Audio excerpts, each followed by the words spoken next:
Simon of Cyrene, who was coming from the country.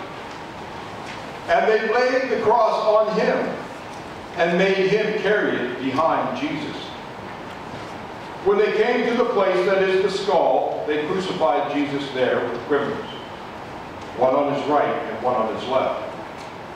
Then Jesus said, Father, forgive them, for they do not know what they're doing.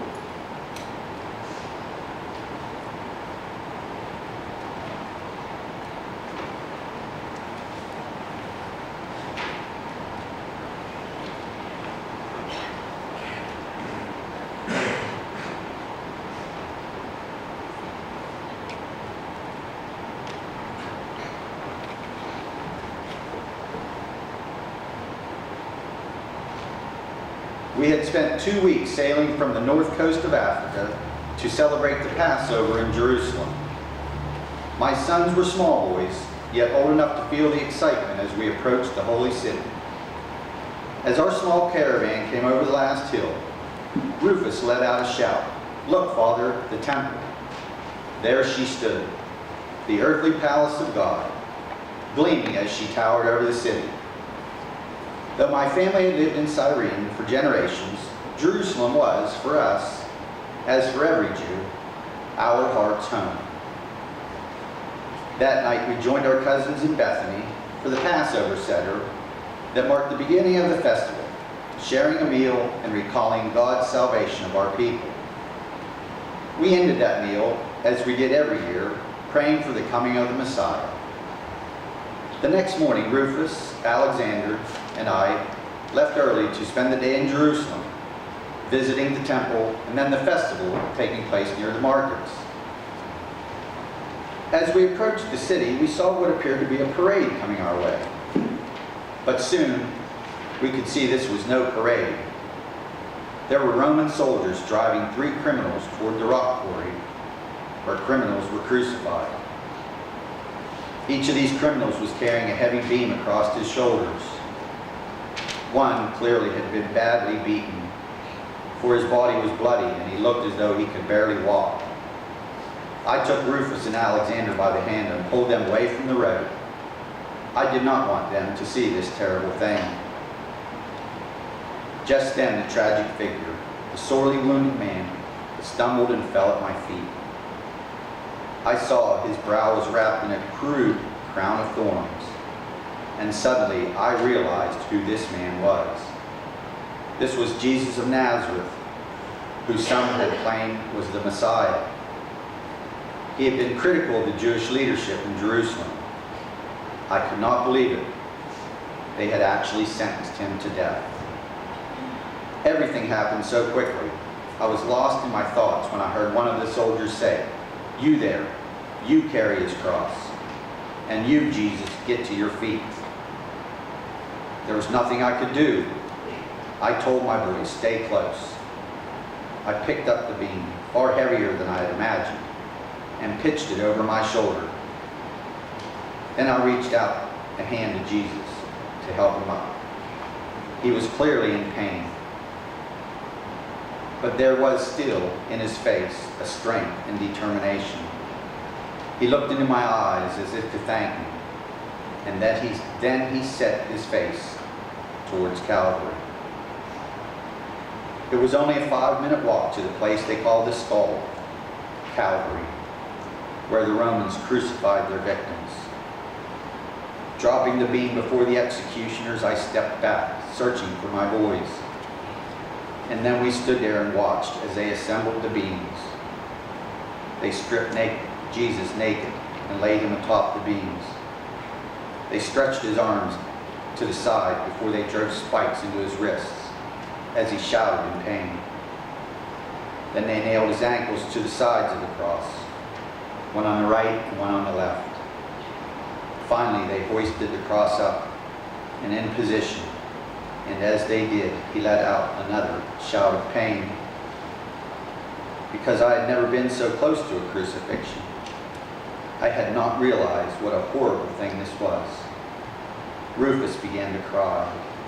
Alexander was nauseous. There were 2 thieves being crucified with Jesus, and the soldiers hoisted each one into the air. The Romans shouted to the crowds, "Take a good look at your king now. This is a lesson from Rome, and don't forget it." The soldiers, laughing, began to throw dice for his clothes. Some in the crowd wept. Others hurled insults at him. The religious leaders stood there with their arms crossed, a strange expression of satisfaction upon their faces. And then Jesus took a deep breath, and someone in the crowd said, "Shh, he's about to say something." This is what he said: "Father, forgive them, for they do not know what they are doing." I will never forget these words.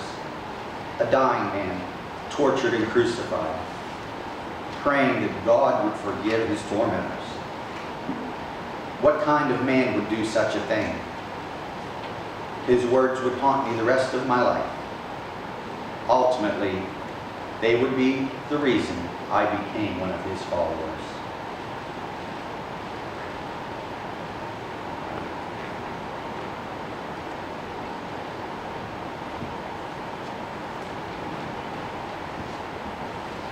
Two others also, who were criminals, were led away to be put to death with him. One of the criminals who was hanging there kept deriding him and saying, "Are you not the Messiah? Save yourself and us." But the other rebuked him, saying, "Do you not fear God, since you are under the same sentence of condemnation? And we indeed have been condemned justly, for we are getting what we deserve for our deeds. But this man has done nothing wrong."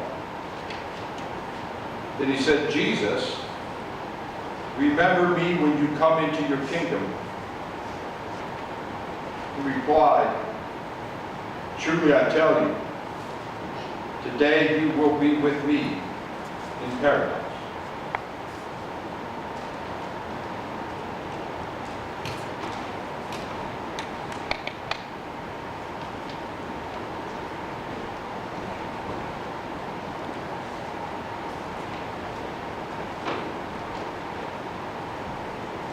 He looked at me with compassion. It had been a long time since I had felt anyone's compassion. My mother died when I was 7. My father was a drunkard whose idea of encouragement was to call me an idiot and tell me to leave me alone. So I did. I began committing petty crimes when I was 10. I committed armed robbery when I was 15, and I killed a man before I was 20. I was a hopeless cause. And here I was, 47 years old, carrying my cross on the way to Calvary. It was amusing to me that Jesus of Nazareth was being crucified with us. I knew him. Some of my friends had gone to hear him. Jesus had even eaten with them. I knew some of the girls who found religion by listening to him. They claimed he was the Messiah, a strange Messiah, befriending sinners and prostitutes. If I believed in God, that's the kind of Messiah I would want. But I didn't. And so I was sure he wasn't. Yet I can tell you this, I could not take my eyes off of him. A huge crowd came out to see this crucifixion. Money changers, the religious leaders, the Romans, and all those religious hypocrites. They stood around him, hurling insults at him. I joined in at first, glad they weren't insulting me. But even I didn't have the stomach for it. It was then I heard him praying from the cross, "Father, forgive them, for they do not know what they are doing." I was stunned. This friend of sinners prayed for mercy for his enemies. He turned and looked at me as if he could see right through me. And once more he looked at me with compassion. Even in my pain, I found myself drawn to this man. If, as someone said, he was sent from God, And if God was like this man, showing mercy for sinners, then perhaps there was hope for me. Levi, my partner in crime, began to hurl insults at Jesus once more. I shouted, "Levi, stop it. Don't you see? We're getting what we deserve. He's done nothing wrong." And then, for some reasons I still don't understand, I turned to Jesus and said, "Jesus, remember me when you come into your kingdom." He said, "Truly I tell you, today you will be with me in paradise."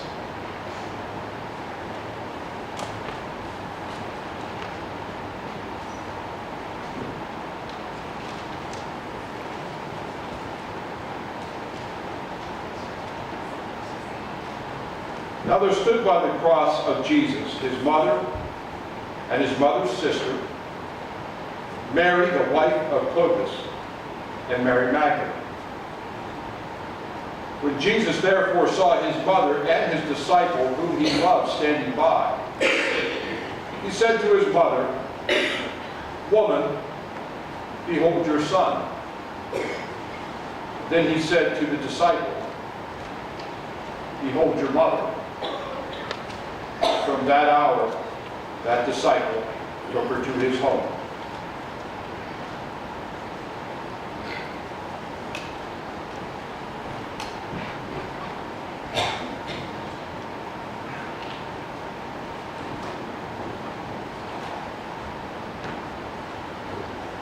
I begged her not to follow as Jesus was led to be crucified. "Mary, it will be too hard. You don't want to see this." But she said to me, "I will not let my son die alone among these wolves." And so we went, joined by only one of his disciples, the young John, and by Mary of Magdala. Jesus' mother was a strong and determined woman, and she loved her son as much as any woman ever loved a son. He was to her the joy of her life and the purpose of her existence. Jesus had sought to prepare her for what lay ahead in Jerusalem. Somehow she had always known he would die as a young man, giving his life to save the world. Mary was determined to stand near Jesus as he suffered. She would fight to hold back the tears, seeking to show her son strength and love. She would do all she could standing there to ease his pain and to give him hope. As the crowd hurled their insults, Mary slowly pushed her way through until she stood before him. There he hung, naked so as to humiliate and in wretched pain. Jesus' feet were 2 feet off the ground, and from where Mary stood, she could reach up and touch his chest, though the Roman guards forbade such things. As we stood there, Mary said to Jesus, "I love you, my son. Your father will soon come for you. You are in his hands. I love you." It was then that Jesus looked at his mother and spoke slowly and tenderly to her. "Dear woman, this now is your son." He nodded his head toward John, and then to John he said, "Here is your mother." John placed his arm around Mary and held her as if to say to Jesus, "I understand. I will take care of her."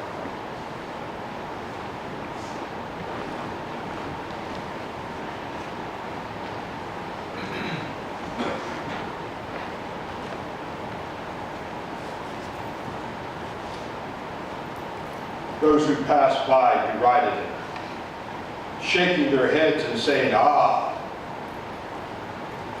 you who would destroy the temple and build it in 3 days, save yourself. Come down from the cross." In the same way, the chief priests, along with the scribes, were also mocking him among themselves and saying, "Saved others, can't save himself. But the Messiah, the King of Israel, come down from the cross now, so that we may see and believe." Those who were crucified with him also taunted him. And when it was noon, darkness came over the whole land until 3 in the afternoon. And at 3 o'clock, Jesus cried out in a loud voice, Eloi, Eloi, lema sabachthani, which means, my God, why have you forsaken me? When some of the bystanders heard it, they said, listen, he's calling for Elijah. And someone ran, filled a sponge with sour wine, put it on a stick, and gave it to him for drink.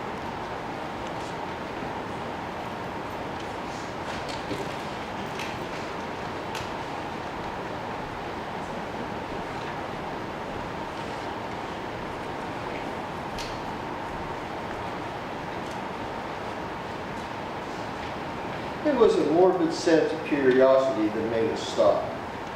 We were on our way to the city on the first day of the festival when we noticed the crowd watching as 3 men hung nailed to Roman crosses. It was a gruesome way to die, hanging by the hands and feet with the added humiliation of being stripped of clothing and slowly dying as breathing became increasingly impossible. For all its horror, we were drawn to take a closer look at the suffering inflicted on these men. I was embarrassed to be watching, yet unable to turn away. It was clear as I looked up at the crowd, there was something unusual about the man in the center. Some were hurling insults at him.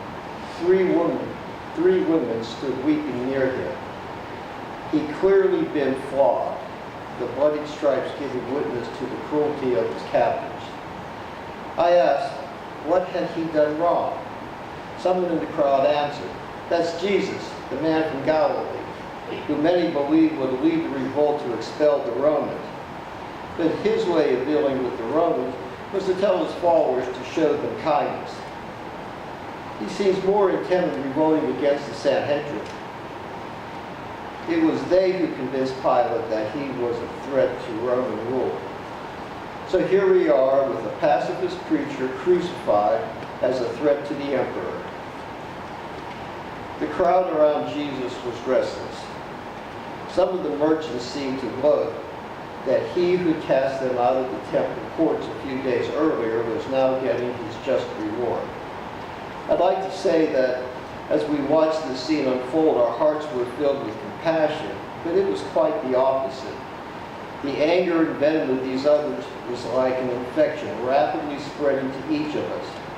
My friend Levi was the first to join in the act, saying, he got what he had coming to him. He preached salvation, but look at him now. This friend of drunkards and prostitutes couldn't save a soul. My friend Jacob looked up at Jesus and shouted, who do you think you are anyway? Some kind of Messiah you've turned out to be. Look at you, naked, bleeding, dying. Levi picked up the refrain. I'm sick just looking at you. Get it over with already. As I listened to these shouts, hate began to well up inside me. This man hadn't done anything to me, yet as the others were shouting, I found myself filled with anger. I walked up to him and said, some Jew you are. You make me sick. Tell us to love our enemies. This is what happens to people who love their enemies. Listen, you're a nobody. And then I spat on him. I don't know why I did it.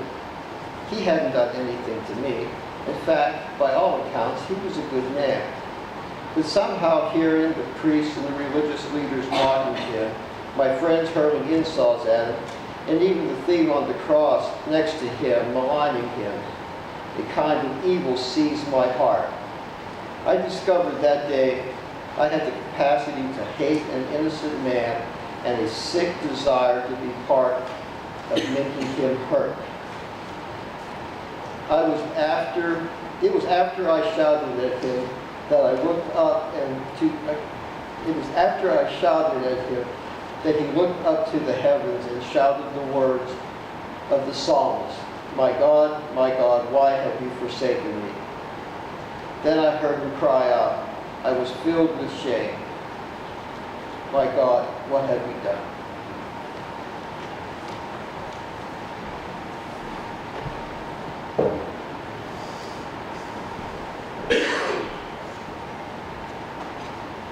After this, Jesus, knowing that all was finished, said to fulfill the scripture, I thirst. A jar full of sour wine stood there. So they put a sponge full of that sour wine on a hyssop branch and held it up to his mouth.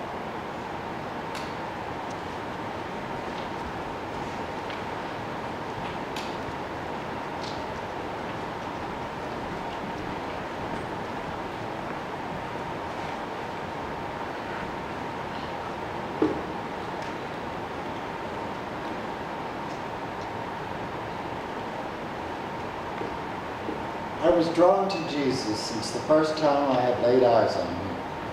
3 years later, I stood by as he was crucified. My name is Nicodemus, and the first time I heard Jesus speak was in Jerusalem. He preached with power and conviction, and his words were accompanied by the most remarkable deeds. The sick were healed, sinners came to God, and demons were cast out. He had a knack, however, for alienating my colleagues in the Sanhedrin. He healed on the Sabbath, he did not follow our rituals and our customs, and he had the irritating habit of pointing out our sins. Yet perhaps for these very reasons, I was drawn to him. I could not let my colleagues know of my interest in this radical preacher. When I finally met with him, I requested a meeting by night so that no one would see us together. It was at that meeting that he looked at me in the eyes and said, Nicodemus, you must be born again. You must be born not only of water, but of the Spirit as well. What an utterly odd thing to say, but it was just like Jesus. I left him that night confused, feeling like I, a scholar and a leader among our people, was a mere child in the eyes of this man. Once more I was deeply drawn to him.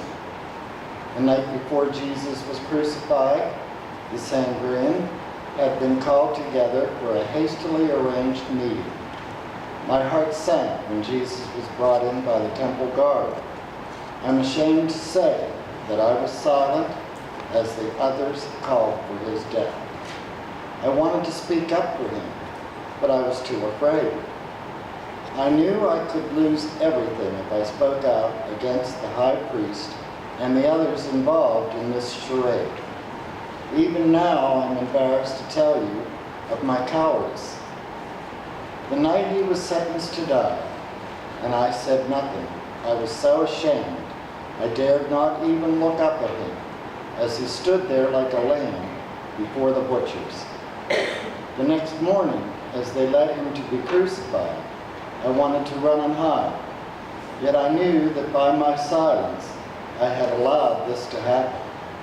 I decided that at least I could have the courage to show up and see what my silence had wrought. I wanted him to see in my eyes my sorrow and pain and the deep regret I felt in not speaking up. The women came to him just before he was crucified. They were given permission to offer him one last drink. The Romans did not know that the women, in their compassion, had laced the cup of wine with poison meant to deaden the pain and hasten his death. He tasted it, but noting its bitterness and understanding what they were doing, he refused to drink it. I turned away as he was nailed to the cross, but then I watched in silent agony as the cross was raised. I listened as my fellow priest hurled insults. Still, I was silent. After some time, the soldiers mocked him, offering him wine, a kind of toast to the crucified king. But they kept it just out of reach as he sought to drink. Now the end of the ordeal, after he had hung there for 6 hours, he spoke again. He hadn't said a word in hours. He said, "I thirst." I could not stand it anymore. At this point, watching him die, I found some small amount of courage. I no longer cared what anyone else thought. I took a branch, fastened a sponge to it, dipped it in wine, and lifted it to his lips. He drew from the sponge, and shortly after, he breathed his last.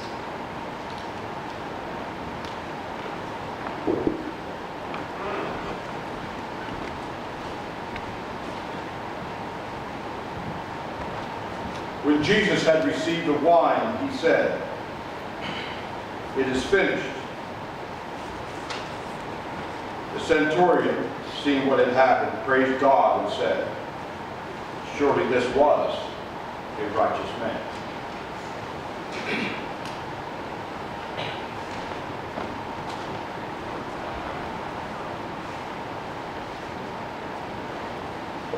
It was a job for angry men who had been abused as boys, and those who were adept at compartmentalizing their work into the dark recesses of their mind.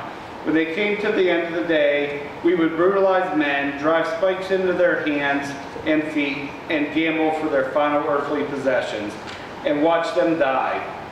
Then we would go home, have supper with our wives and kids. It was about 8:30 in the morning when we led Jesus and the others to Calvary that day. I knew of Jesus. A friend stationed in Galilee told me that he had gone to Jesus and asked him to heal his servant. Jesus never even touched the servant. He merely spoke a word and the man was made well. My friend was convinced it was a miracle. My friend told me that Jesus was not like the typical would-be messiahs. He wasn't raising up an army to drive us out of the country. He taught the people to love their enemies, to pray for those who harass them, and turn the other cheek when struck. I told my friend that we could use a few more like him in Judea. Yet, here he was, being marched to the skull, the place of crucifixion, after having been beaten and bloodied by men. As I looked at him, naked, the crown of thorns upon his brow, for the first time in a long time, I felt a deep regret for what I was about to command my men to do. Yet this was my job, and he was just a Jew. Pushing back any semblance of compassion from the recess of my mind, I gave the order for them to nail him to the tree. I watched him throughout the day, listening as he spoke. He took the abuse hurled at him with dignity and strength. It was as if he, with his crown of thorns, really was king, and we were his rebellious subjects, whose rebellion would soon be put to an end. Yet far from calling for our destruction, this king pled for our mercy. Remarkable. I watched as dark clouds rolled in at noon. An eerie feeling lingered for 3 hours. It was as if the heavens themselves were proclaiming the darkness of the deeds we were witnessing. Something felt dreadfully wrong. There was a small earthquake, shook the ground. Some people fled in fear, terrified that this might be a sign from God. At 3 o'clock, Jesus cried out, "I thirst." One of the religious leaders surprised me by breaking away from his colleagues and giving Jesus a drink. Then Jesus said, "It is finished." What a strange thing to say as he approached his death. This was a cry of victory, a man successfully completing a mission. Just before he breathed his last, he gathered his strength, pulled himself up with the nails in his wrist, and said in a loud voice, "Father, into your hands I commit my spirit." Then he bowed his head and gave up the ghost. It was the most remarkable death I'd ever seen, and I've seen many. I stood there looking at this man, and I was overwhelmed by a sense of fear. What had we done? I turned to my men and said to them, "Surely this man was innocent. He was, as he claimed, the Son of God." And for the first time in years, I wept.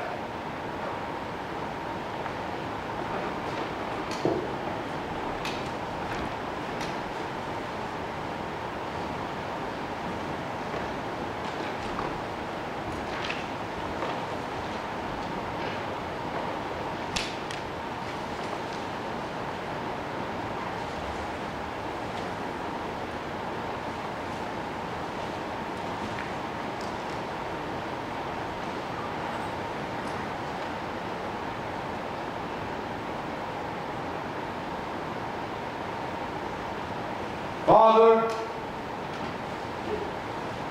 into thy hands I commit my spirit.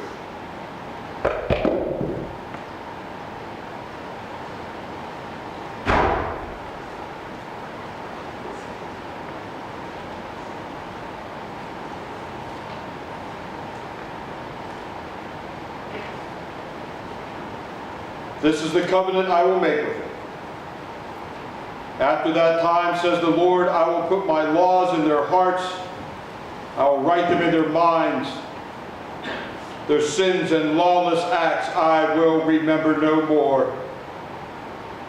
And where these have been forgiven, sacrifice for sin is no longer necessary. Therefore, brothers and sisters, since we have confidence to enter the most holy place by the blood of Jesus, by a new and living way opened for us through the curtain that is his body, and since we have a great priest over the house of God, let us draw near to God with a sincere heart and with the full assurance that faith brings, having our hearts sprinkled to cleanse us from the guilty conscience, and having our bodies washed with pure water. Let us hold unswervingly to the hope we profess, for he who promised is faithful.